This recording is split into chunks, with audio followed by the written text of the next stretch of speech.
No todavía, pero ahí sí, ahora sí lo estamos grabando. Bueno, vamos con lo que había quedado, con la cuestión, la pregunta que había quedado de hoy. ¿Se puede calcular, se pueden calcular a partir de,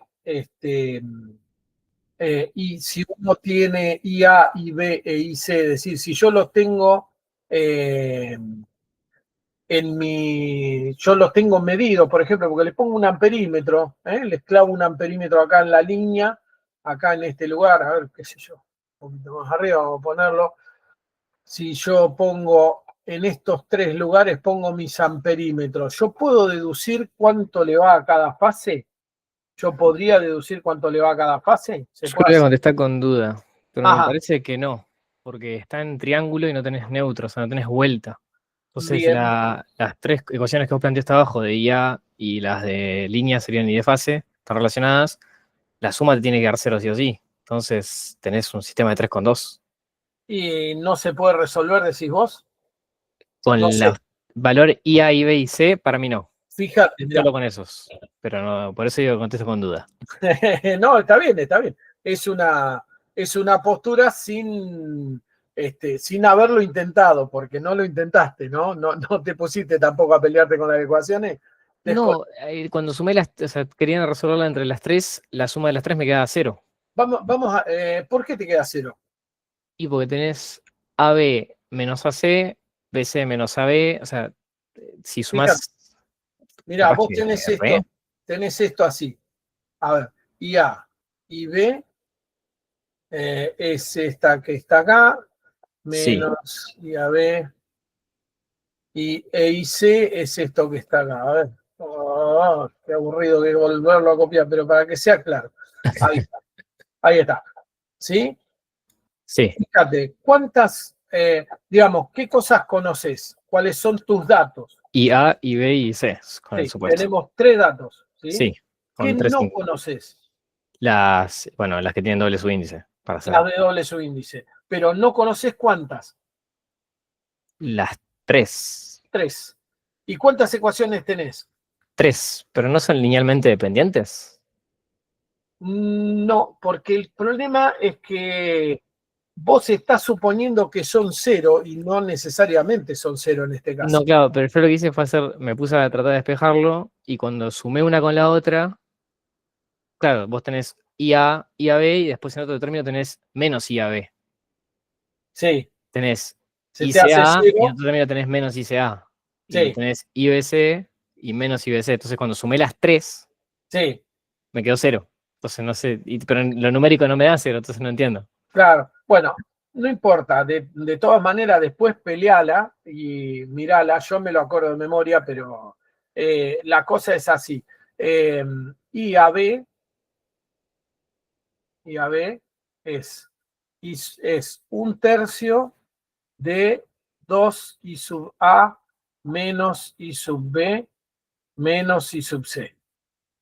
IBC es un tercio de menos I sub A menos 2 IB. Yo porque me lo acuerdo de memoria y te soy honesto, este es más, acá, perdón.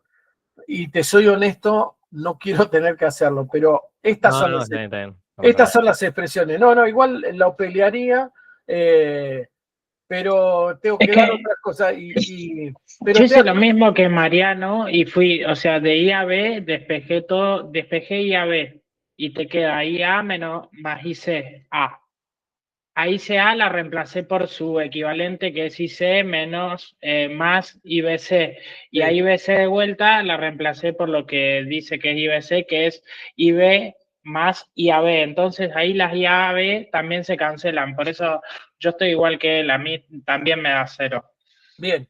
Bueno, vamos a ver si ustedes logran llegar a estas expresiones, si logran llegar, o si de estas expresiones logran llegar a las otras, de cualquiera de las dos formas son equivalentes lógicamente, se dan cuenta, y si no, lo resolvemos. Si no, me aseguro que para la próxima lo resolvemos. ¿Está? Sí, Dale, perfecto. queda para la casa. Cópienselas así sin el más mínimo miramiento y si no llega a salir para la próxima, lo hacemos completo.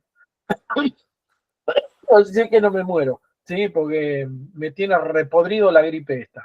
La verdad, lo declaro públicamente, me tiene cansado. Bueno, pero de todas maneras, digamos, es más una cuestión de curiosidad que de uso, en realidad, de curiosidad que de uso. No se preocupen. Esto, después vamos a ver cómo lo podemos llegar a usar. Una de las formas sería justamente la distribución entre las tres para ponerse a hacerlo. Lo vemos después, no hay problema. Vamos a esto, vamos a ver otro tema interesante. Esto es cómo reacciona un triángulo que tiene cargas distintas, que tiene desbalanceado, ahí está, no me salía la palabra, un triángulo desbalanceado. Vimos la clase pasada cómo respondía una estrella desbalanceada o digamos balanceada, pero si estuviera desbalanceada con conexión a neutro, ¿qué es lo que haría una estrella? Si tengo conexión a neutro, si yo tengo conexión a neutro, ¿qué es lo que hace la conexión esa a neutro, el cable a neutro? ¿Qué es lo que hace? Me agarra la corriente de desequilibrio, todo lo que sea corriente de desequilibrio, lo transporta y lo lleva para atrás. Es decir, un desequilibrio en las cargas, se paga en corrientes desequilibradas, ¿sí? Un desequilibrio en las cargas, hasta acá lo que hemos visto es que cuando yo desbalanceo las cargas, en vez de tener tres cargas iguales, tengo tres cargas diferentes, ya con una diferente ya soné, ya está desbalanceado, ¿sí? Con una carga que tenga distinta a las otras dos, ya estoy desbalanceado. Pero vemos que se paga en desbalanceo de corrientes, Lo que vamos a hacer ahora es ver qué pasa con cargas que son desbalanceadas, pero que están desbalanceadas sobre una estrella sin posibilidad de retorno, ¿sí? O sea, el tema es, ahora no va a existir acá ese cable de retorno que me llevaba antes al neutro, ¿sí? Ese cable de retorno que antes me llevaba al neutro no existe más, se cortó, capotó, lo que sea, ¿sí? Generalmente esto no es a propósito, ¿eh? Esto no es a propósito. Rara vez ocurre esta situación, pero vamos a suponer que ocurra y la vamos a analizar. Es decir, se nos cortó el cable de retorno que nosotros teníamos y tenemos un sistema de cargas desbalanceadas que están alimentadas desde un sistema de generación balanceado. El sistema sí es balanceado. ¿Ven? Las tensiones simples sí son balanceadas, las tres suman cero en todo punto, todo ese tipo de cosas, de tal forma que acá en el centro de estos tengo el punto neutro. Tengo el punto neutro. Pero ahora, por causa de la existencia de este desbalance que hay acá entre las tres impedancias, voy a tener un desbalanceo que pagar en tensiones. Si yo no puedo pagar con desbalancear en corrientes, ¿sí? Si yo, digamos, si no aparece ese desbalance que compensa el desbalance de cargas, que compensa ese desbalance para que las tensiones se queden quietas en la generación, y las tensiones siempre se van a quedar quietas en la generación, digamos, el generador genera y clava las tensiones en esos valores, salvo que el generador explote, no hay ninguna posibilidad de que las tensiones de generación cambien. Pero las tensiones en las cargas sí, ¿sí? Las tensiones en las cargas sí, y eso es lo que vamos a ver ahora. El tema lo tienen bien desarrolladito en los videos, en la parte teórica. Yo lo que quiero ver acá es lo que hace a las consecuencias prácticas de un desbalanceo de tensiones, que eso es lo que vamos a ver ahora.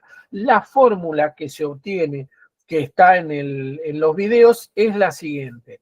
Dice que la tensión de desbalance de neutro, la tensión de desplazamiento de neutro, así le llamamos, es el producto de las tensiones con respecto a neutro, las tensiones simples, ¿sí? Por la admitancia de cada rama, por la admitancia de cada rama, ¿sí? Todo esto sumado por I sub B más B sub C N por I sub C, y dividido la suma de las admitancias, donde estas admitancias son 1 sobre Z, ¿sí?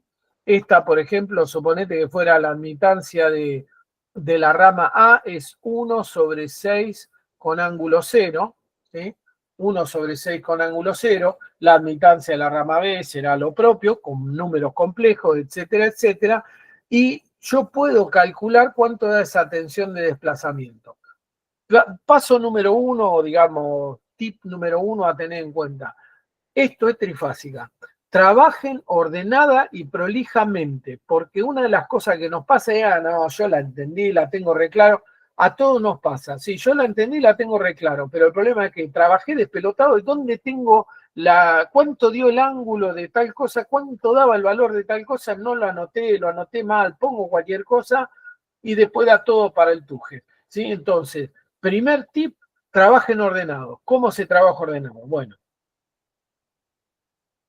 vamos a ver acá. Perdón, una pregunta. ¿Esa tensión que usted está marcando ahí, B0N, es la tensión entre el centro del generador y el centro N que está marcando de las cargas? Eso, este es el generador. N es el generador.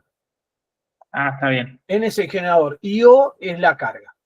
¿Sí? Está bien, perfecto. Hay una diferencia. Como no pudiste conectarlo, en vez de irse de corriente por ahí, tiene que cambiar la tensión. Para que iguale todo, digamos, es como decirte que vos tenés los platos de una balanza y se te corrió el centro de la balanza, se te corre para un costado. Vos podrías compensarlo, pero vas a tener que compensarlo levantando la balanza más del lado que se tiende a caer. ¿Me seguís hasta ahí? O sea, el equilibrio Sí. lo podés seguir haciendo, pero tenés que pagar algo para hacerlo, tenés que cambiar algo. De la otra forma, se te viene todo abajo y no es lo que pasa, ¿sí? Una de las cosas importantes en este, digamos, consecuencias prácticas importantes en esto, un sistema puede trabajar así, ¿eh?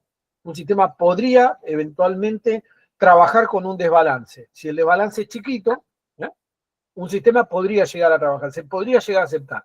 Pero ahora vamos a ver lo que pasa, ahora lo miramos.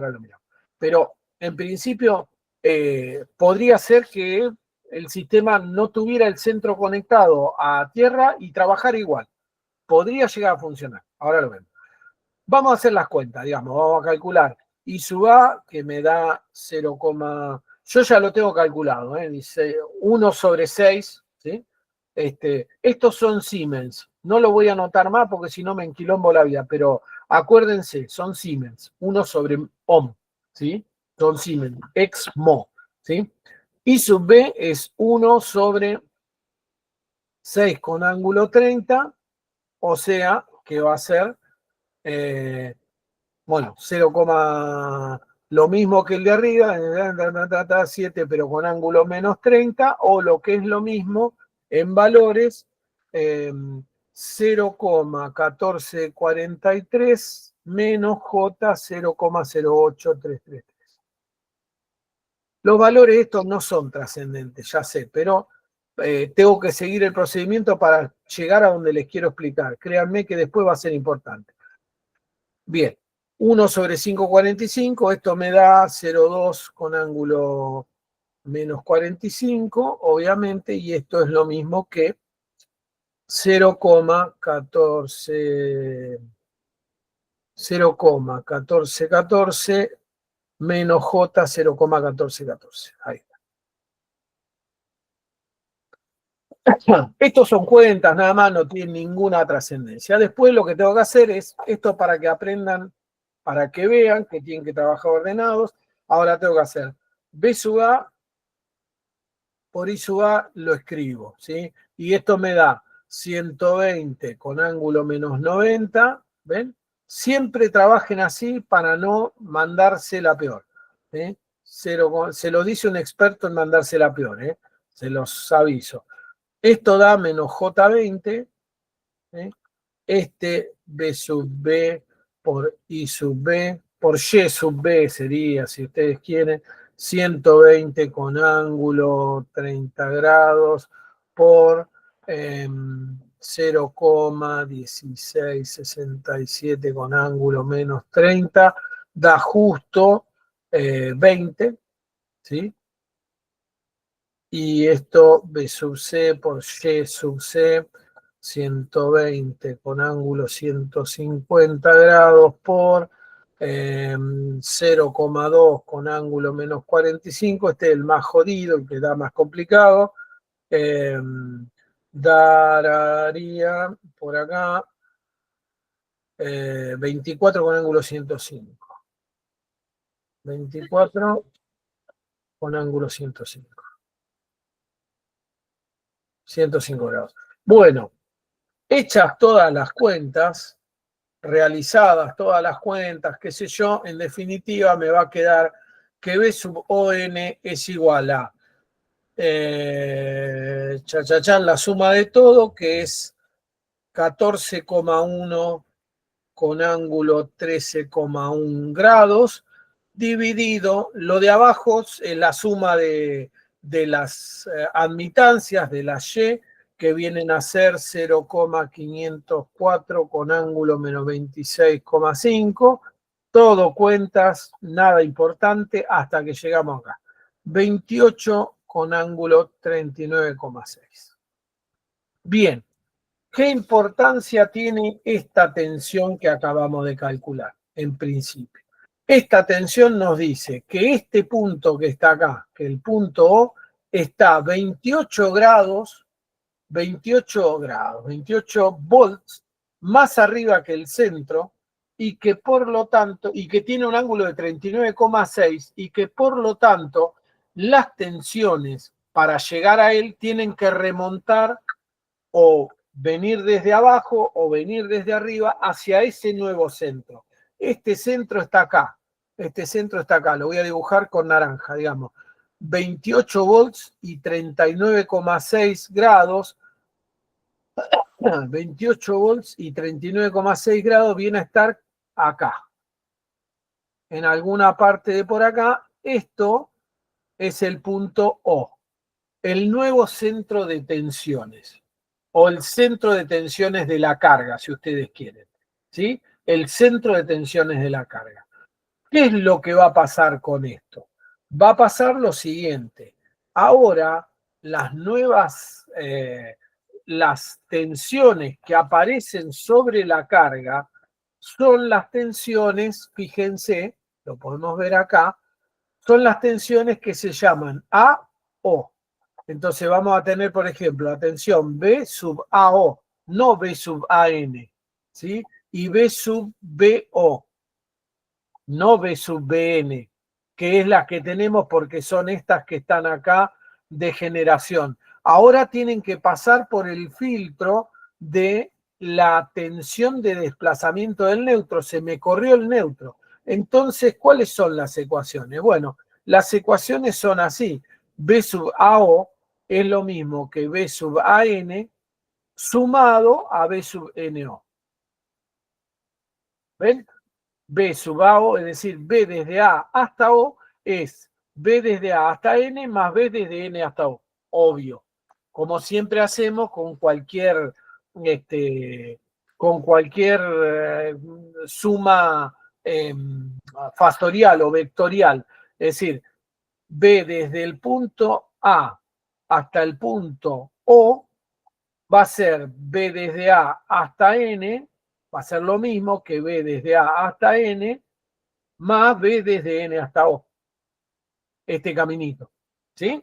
Es como una suma, es efectivamente una suma fasorial, pero es como si fuera una suma vectorial. Una suma vectorial. ¿Qué nos cambia esto? Bueno, que ahora B sub A0 queda en B sub AN, que son 120 con ángulo menos 90, más B sub NO, pero fíjense que yo acá no tengo B sub NO, tengo B sub ON, que fue lo que calculé. Entonces lo doy vuelta, porque B sub NO es B sub ON opuesto a. Entonces lo doy vuelta. Le pongo un signo menos 28 con 39,6. Y esto me da 139,5 con ángulo 261,1. Y fíjense, el tipo que está esperando, porque esto podríamos pensarlo, vamos a pintarlo, esta fase, esa fase, no la pinta, bueno, me quedo más tranquila. Esta fase que está acá pintada de naranja, podría ser la casa de un tipo que está esperando recibir una atención de la distribuidora. Que la atención que le prometieron a él es de 120, pero le están entregando 139,5, es decir, casi 20 volt más. Casi 20 volt más. Del otro lado tenemos B sub BO, que es el tipo que está en la casa de al lado, el vecino de este, que tiene la misma fórmula más B sub NO, que a su vez está formada por 120 con ángulo 30, menos 28 con ángulo 39,6, que da como resultado 92,5 con ángulo 27,1 grados en volts. Y este tipo que recibe 92,5 volts de tensión está esperando 120. ¿En qué lo puede perjudicar a él? A este, al primero lo perjudica porque le aumentaron la tensión. Entonces ya tiene sobretensión de movida una macana. Las cosas duran menos, se calientan más y hasta posiblemente se quemen. No en estos valores, probablemente, pero se podrían haber quemado. Pero el que recibe 92,5, ¿en qué lo jode? En principio. Que aumenta la corriente, ¿no? ¿Por qué? Y porque si yo mantengo la resistencia, si él mantiene su carga impedancia, la mantiene y le bajo la tensión y quiero que eso funcione, la corriente tiene que aumentar. Bien, va por ese lado, pero no en cualquier cosa. Si vos te fijás una lámpara, si le bajás la tensión a una lámpara incandescente, vamos a hablar de incandescente, después hablamos de LED. ¿Sí? Una lámpara incandescente le baja, al bajarle la tensión le baja la corriente, porque es V sobre R y ya está. ¿Sí? Entonces la lámpara se te tiende a apagar. Ya tiene, fíjate que tiene de 120 a 92, tiene casi 30 volts de menos. O sea que se apaga. Prácticamente o te queda a gata, al rojo vivo el filamento. No te pasa más que eso. Donde pasan las grandes macanas es en los motores. ¿Por qué? Porque los motores funcionan contra algo. Ellos tienen un valor de equilibrio de su velocidad en el cual los fenómenos magnéticos que ocurren dentro del motor se equilibran, se quedan tranquilos. Es decir, cuando el motor gira a una cierta velocidad, es porque esa velocidad es la que le queda cómoda. Es la que está, mientras que el motor no alcance esa velocidad, va haciendo fuerza tratando de alcanzarla. ¿Se entiende el concepto? Eso es lo que hace un motor. Digamos, si vos tenés una calecita y vos la empujás a la calecita va a la velocidad que va tu palma. Cuando vos lo vas empujando a la calecita, la calecita en algún momento te deja de hacer fuerza contra la mano, ¿viste? O sea, cuando vos tenés que empujar una calecita, la empujás con la mano. ¿Lo han hecho a eso o yo estoy hablando pavada? Pará, porque si no les cambio el ejemplo. Porque yo jugué con calecita, pero ustedes no sé si jugaron. ¿Usaron calecita de chicos? Sí. Sí, yo por lo menos. Sí, vamos, uno. Sí, obvio. Bueno, vieron que en un momento dado uno hace mucha fuerza para hacerlo girar, mucha fuerza para hacerlo girar. En algún momento después la fuerza se va alivianando hasta que ya después lo único que tenés que hacer es le pasar la mano, nada más. ¿Sí? Que es compensar las pérdidas eso. Eso es compensar las pérdidas. Bueno, tu motor lo que busca hacer es eso. Tiene una velocidad para la cual fue diseñada y en algún momento el motor empieza a resultar livianito. Para el campo magnético que lo arrastra, le empieza a resultar livianito. Y ahí se queda, en esa velocidad queda, permanentemente, digamos, donde el campo magnético no tiene que hacer mucha más fuerza y el motor gira bastante livianito. Cuando vos lo frenás al motor, porque por ejemplo, viste la sierra, que vos agarraste una sierra circular o escucharon una sierra circular, que vos la ponés a cortar, y cuando va a cortar, y se baja en velocidad, la escuchás que baja en velocidad. Bueno, cuando baja en velocidad ahí, empieza a tratar de hacer fuerza para buscar su velocidad de equilibrio. Eso es lo que uno usa en la herramienta, ese comportamiento de buscar el menor nivel de energía para hacer fuerza, es lo que uno usa en la herramienta para que la herramienta empiece a cortar rápido. Lo esperás un poquito y cuando el tipo embala, tratás de seguir cortando con esa velocidad. Pero, ¿qué pasa? Vos tenés el motor de una heladera, por ejemplo, en tu casa. Cuando vos le bajaste la tensión, el tipo arranca con menos tensión y por lo tanto tiene menos corriente disponible. Como tiene menos corriente disponible, dice, uy, no llego, ¿qué te parió? No llego, y entonces incrementa la corriente para tratar de alcanzar su velocidad de equilibrio. Trata de llegar a la velocidad de equilibrio, pero no llega. Él tiene que comprimir, el motor de una heladera, tiene que comprimir el gas para que la heladera funcione, si no se le mete el gas en contra. Entonces incrementa la corriente, aumenta la corriente, hasta que pueda llegar a la tensión de equilibrio, pero eso puede hacer que el motor se queme. Porque el I cuadrado R que se desperdicia en los alambres, no solo se desperdicia, sino que los calienta.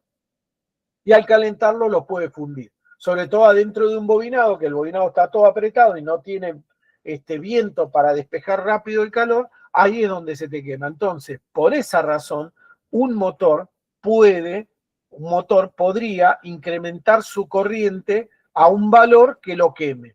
Entonces, este tipo, el segundo, se le puede quemar el motor.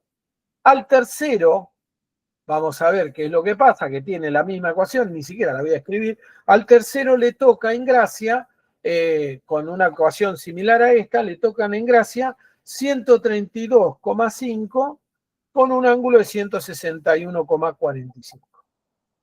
¿Está? Y entonces vos podrías calcular, por ejemplo, las corrientes. Fíjate, tiene también sobretensión porque él está esperando 120, pero tiene 132,5 volts, etcétera, etcétera. Tiene un recalentamiento de las cosas por sobretensión, pero capaz no le pasa nada. Ahora, digamos, esto es un caso que nos puede pasar y ya está. Vamos a dejarlo ahí. ¿Cuándo sería el caso peor?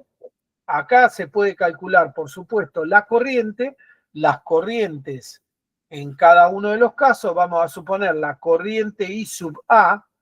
La corriente I sub A, ¿qué va a ser? Va a ser B sub A0 dividido la impedancia Z sub A.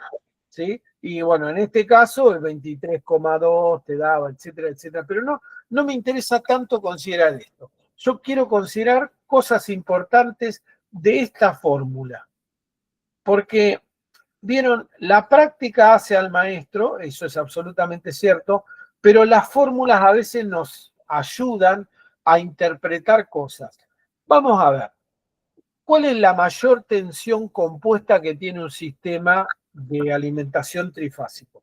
¿Cuál es la mayor tensión compuesta que puede tener un sistema de alimentación trifásico? De alimentación. ¿Está? ¿Cuál es la mayor?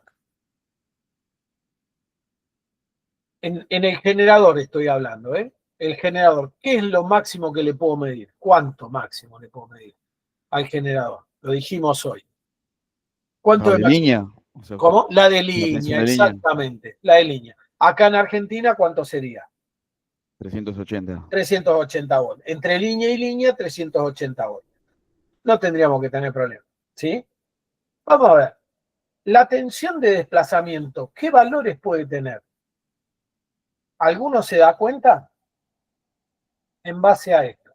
¿Qué valores puede tomar? Está limitado al círculo. A ver, les muestro el círculo ese de generación. Vamos a ponerlo más clarito y vamos a dejarnos para nosotros la fórmula. Yo lo que quiero es que vean la fórmula, el circuito, el círculo. Ese círculo es el generador, nada, de las tres tensiones de fase. Fíjense que la tensión, qué sé yo, una tensión AB, la tensión en A con respecto a B, es una tensión que va así, que va, a ver, vamos a ponerla con verde clarito, es una tensión que va así, y por lo tanto, ¿Ven? Esta es la tensión compuesta. Esta que está acá. Esto es B de A a B.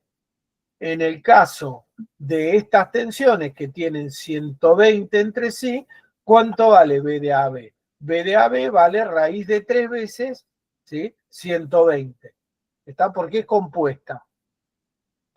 ¿Me siguen hasta ahí, sí o no? ¿Hasta ahí me interpretan? ¿O estoy hablando en chino? Sí, sí. ¿Sí? Bien. Se entiende también por qué es B de A a B y por qué la flecha apunta a A, porque es B en A con respecto a B. La flecha parte de B, ¿sí? Parte de B. Bien, en términos de tensiones, ¿cuál será el mayor valor que puedo obtener? ¿Cuánto vale el mayor valor que puedo obtener? En tensión de desplazamiento de neutro. ¿Sí? La tensión de desplazamiento de neutro. ¿Cuándo va a ser lo mayor posible? ¿Qué me dicen ustedes? ¿Quién se anima a decirme qué valores podría tomar? ¿O cómo? Acá aumentó, qué sé yo, un 10, un 20%, por ahí la tensión o disminuyó un 30% con respecto a lo nominal, ¿no? ¿Podría ser más grande? ¿Cuánto más grande? A ver, razonemos una cuestión. ¿Qué son estos? A ver, y A y B dice, ¿cuándo sería lo más grande posible la tensión de desplazamiento de neutro? ¿Cuándo pasara qué? Y cuando el neutro, o sea, si yo quito una fase y llevo el centro del neutro al punto B, donde está BB, no, por decirlo ahí, yo ahí tengo que la tensión B del neutro al PC es máxima porque tenés el diámetro del círculo, Sí, ¿no? Eso casi, trigonométricamente. no el diámetro, pero está, sí, se entiende. No el diámetro, la cuerda tendrías, ¿no? La cuerda, sí. Sí, no pasa por el centro. Bien, en esa situación ya es grande, pero no es más grande que la tensión compuesta, ¿sí? Digo, ahora olvídate del círculo de tensión. ¿Cuándo un cociente es lo más grande posible? Un cociente. Cuando el denominador es lo más chico posible. Exacto. ¿Y cuál es el valor más chico? 1, Cero. bueno, no, 0, pero Cero. 0. Cero. Sí. ¿Cero? Ah, bueno, Cero. pensé Cero, que por ahí digamos, entendía algo infinito. dividido cero. Algo dividido cero te da infinito, ¿sí? Claro, sí. Listo. Bien, perfecto. Puede dar cero este denominador, que es lo más importante a analizar. ¿Qué es este denominador? Es 1 sobre ZA más 1 sobre ZB más 1 sobre ZC. ¿Puede dar cero? Sí, no, más o menos. Sí puede dar cero porque suponiendo que tuvieras cargas perfectas reactivas y capacitivas puede dar cero. Reactivas, inductivas y capacitivas. Ahí está. Que se compensen justo. Vos podrías poner, si vos ponés resistivo, capacitiva, resistivo, inductiva, la suma de todas no va a dar cero nunca porque son resistivo algo. ¿Me siguen hasta ahí o no? ¿Entienden? Sí. ¿Tá? Pero si yo justo, lo que decía Iván, perdón, si yo justo invoco que 1 sobre ZA y ZA es puramente inductivo, y después 1 sobre ZB y ZB es puramente capacitivo, y ponele ZC es infinito porque está abierto, qué sé yo, ¿sí? Pero justo te da 1 sobre infinito, te da 0, más 1 sobre inductivo, pero que justo está en resonancia con 1 sobre ZA, que es capacitivo y está en resonancia con este, justo abajo te dio 0, chau, la tensión a dónde se va. Potencialmente, la de desplazamiento de neutro. A infinito. A infinito. ¿Está? ¿Es posible que pase? Sí, totalmente. Puede pasar. ¿Sí? Porque eso no lo prevés vos, eso lo maneja la casa del tipo que está en A, la casa del tipo que está en B y la casa del tipo que está en C. La combinación de los tres.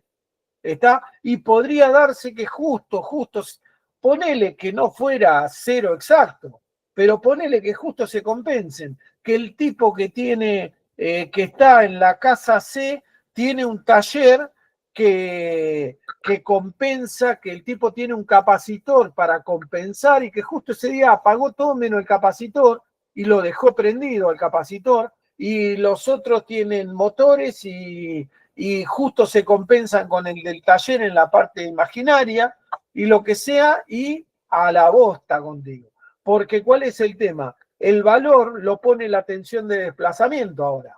Porque si esto es cero, la tensión de desplazamiento es infinito, la suma de la tensión del generador menos, digamos, la tensión de desplazamiento es un valor de 120 menos la tensión de desplazamiento, que es infinito, da la tensión de desplazamiento pura. ¿Me siguen hasta ahí? ¿Se entiende? Porque justo se te compensó, porque justo te dio cero. Y eso, encima de eso, si no te da cero en un primer momento, que esto es lo que suele suceder habitualmente cuando pasan estas cosas de que se te corta el cable de neutro, lo que pasa es que, ponele, el que percibió la sobretensión primero y tenía por ahí una protección contra la sobretensión, tenía un protector de sobretensión, porque hay una cuestión, la térmica, ¿cómo está pensada una térmica? ¿Vieron? No sé si esto lo han visto o en la práctica o alguno lo ha visto. ¿Para qué se usan disyuntores y térmicas que usan en la casa? Que todas las casas de ustedes deberían tener una térmica y un disyuntor. ¿Cuál es la función de uno y del otro? ¿Cuál es la función del disyuntor y cuál es la función de la térmica? ¿Qué hace? ¿Qué se espera que haga? Y el La disyuntor, térmica. perdón. No, por favor. No, dale vos, Iván.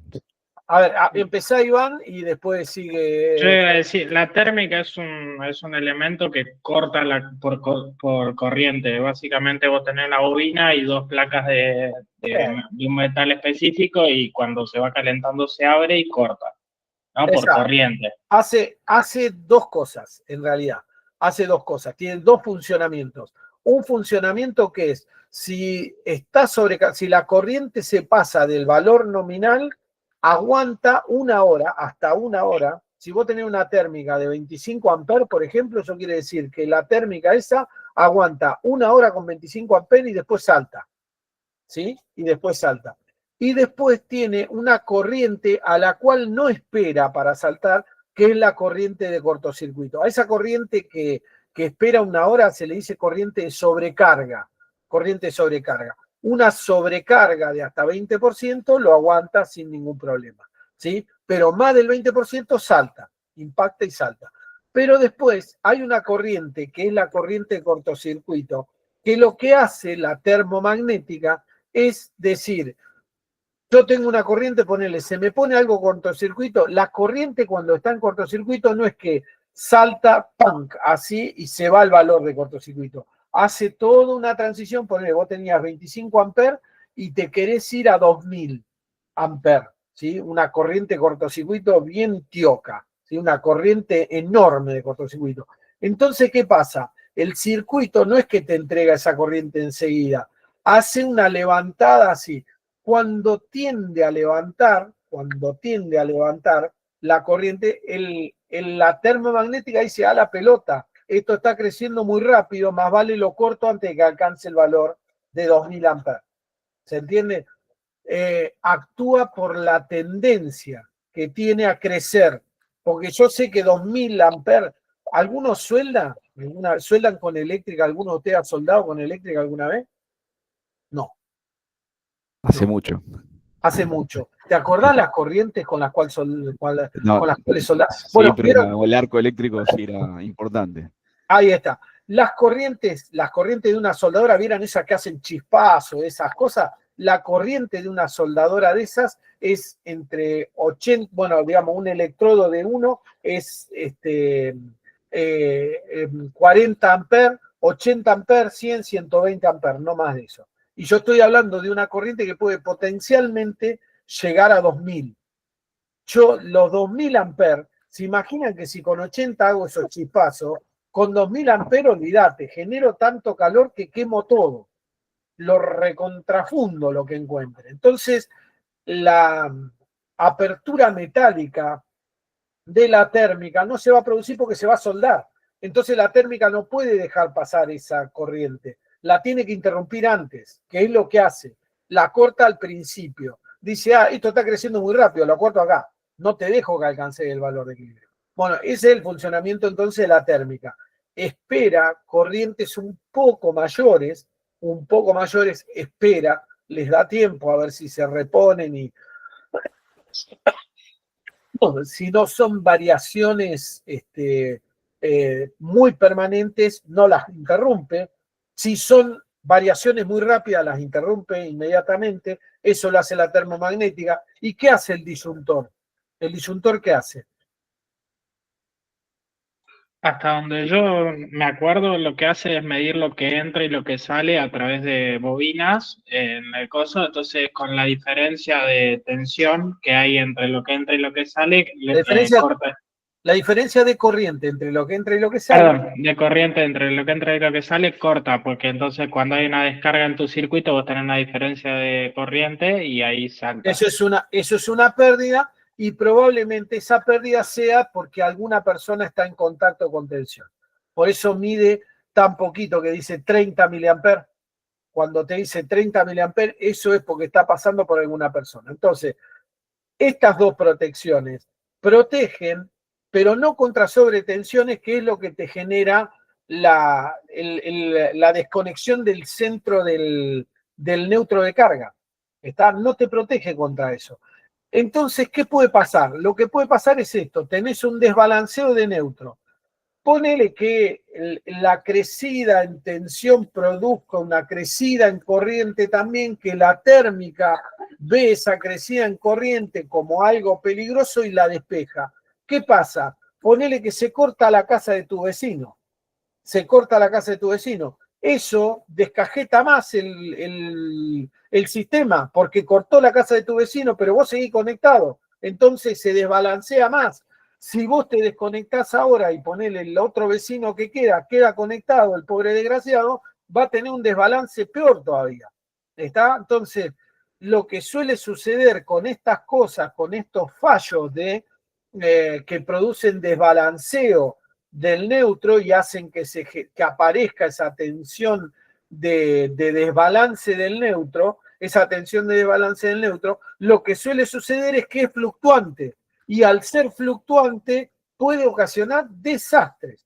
De hecho, acá en Mar del Plata pasó un par de veces, 2 veces pasó, que yo me acuerdo, debe haber pasado mucho más, pero yo me acuerdo 2 veces claramente, que pasó porque un operario de EDEA en principio se olvidó de cerrar la puesta a tierra del transformador al conectar, se olvidaron de hacerlo.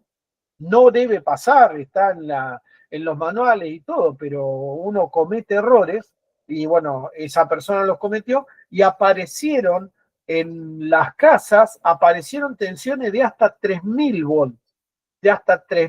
volts, no estamos hablando de... Y vos tenés 220. ¿Hasta cuánto estás aislado vos comúnmente, en general? Digamos, un buscapol, una pinza, ¿hasta cuánto te vienen aislados de tensión?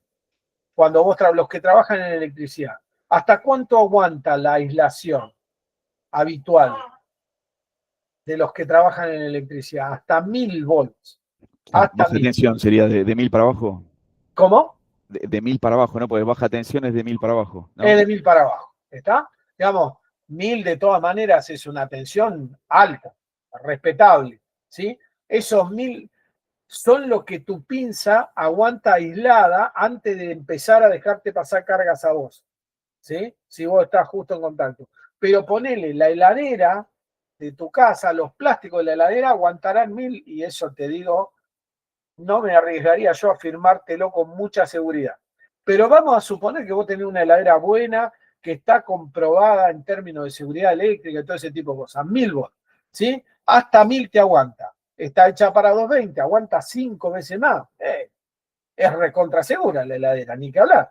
Bueno, a algunas personas la heladera les dio una patada de 3.000 volts mantenido, porque esta situación, mientras el neutro esté flotando, se mantiene. Esto, si el neutro queda bailando así, y se da, se mantiene la situación. Las tensiones acá son estables, senoidales, pero estables. ¿Está? Entonces, hubo gente que, por supuesto, saltaron un montón de cosas, ¿sí? Se quemaron televisores, cafeteras, heladeras, etcétera, etcétera, etcétera. Se quemaron, por suerte. Y por suerte iba a utilizar la palabra de gas, pero no. Pero de casualidad no hubo ningún muerto.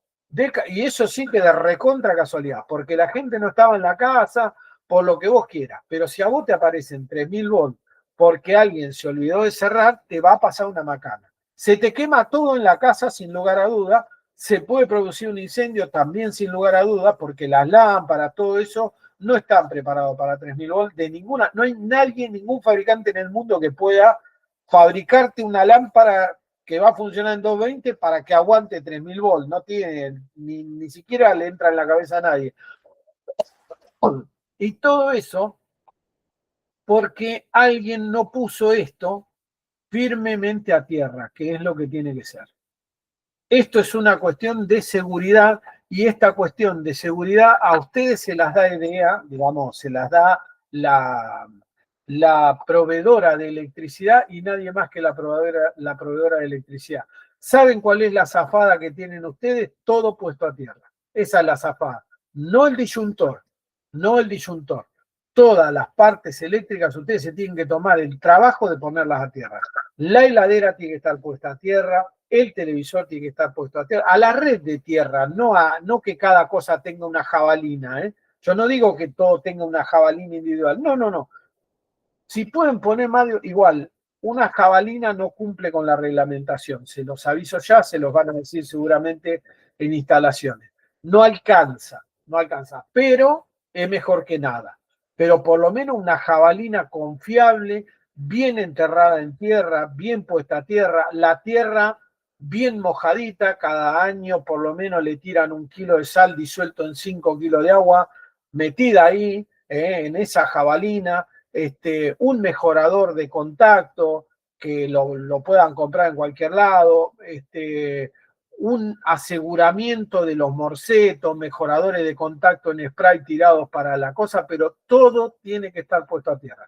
Todo en la casa de ustedes, en el lugar de trabajo de ustedes, en todos lados, tiene que estar bien puesto a tierra. Eso lo que hace es que si ustedes están cerca, ellos son un camino más fácil a la tierra que ustedes. ¿Está? Ese cable, en paralelo con ustedes son una resistencia aproximadamente de 500 kiloohms. Aproximadamente 300 kiloohms, dependiendo de si tienen la mano transpirada, si hay humedad, hay un montón de factores, pero 100 kiloohms mínimo son, como mínimo 100 kiloohms. O sea, ustedes son una resistencia grande. Enfrente a un cable, puestos en paralelo con un cable, por muy choto que sea el cable, vamos a ponerlo bien en criollo, por muy malo que sea ese cable frente a ustedes es un cortocircuito. Y eso es lo que hace la puesta a tierra. La puesta a tierra lo que hace es, todo lo pone a cortocircuito a tierra y deriva todas las cargas. Y lo único que los zafa a ustedes de una situación de estas es una buena puesta a tierra. Así que asegúrense, ya desde hoy ya tuvieron la clase de electrotecnia, ¿sí? Desde hoy en más, todas las casas de ustedes tienen que estar bien puestas a tierra, con las patas a tierra que corresponda para cada uno de los aparatos que conectan, y todo lo que sea metálico grandote que pueda tomar contacto con un cable por casualidad, por aborto, tiene que estar puesto a tierra. ¿Sí? Y listo. Con eso no les va a pasar nada si pasa una situación de estas, que insisto, pueden ser muy graves, como lo acabamos de ver, como lo acabamos de demostrar. ¿Sí? Estos son consecuencias prácticas, esto no es teoría. Esto no es teoría, no es, sí, en la teoría ustedes no saben nada, los ingenieros, porque todo ven teoría. No, la chaucha. No, nosotros no vemos teoría, nosotros usamos las cosas de teoría para la práctica. ¿Sí? Esa es la idea, que ustedes aprendan que esto tiene sustento teórico, pero que las consecuencias se dan en la vida común de la gente. Ténganlo en cuenta. Bueno, hasta acá vamos a llegar con la clase de hoy. Recuerden que esta es la anteúltima clase. La última va a ser la del lunes que viene, y ahí vamos a terminar con trifásica y todo lo demás. tienen para ver, perdón, me quedé pensando, lo de medición de potencia trifásica, método Aaron y demás, que lo vamos a ver la próxima clase. Esa es la última clase que vamos a tener en este año de teoría de electrotécnica. Así que hasta acá llegamos. Yo corto la grabación acá y les voy a pedir que los que se puedan quedar ahora para hacer el tema que habíamos hablado del focus group, por favor, se queden. Corto la grabación. Ahí.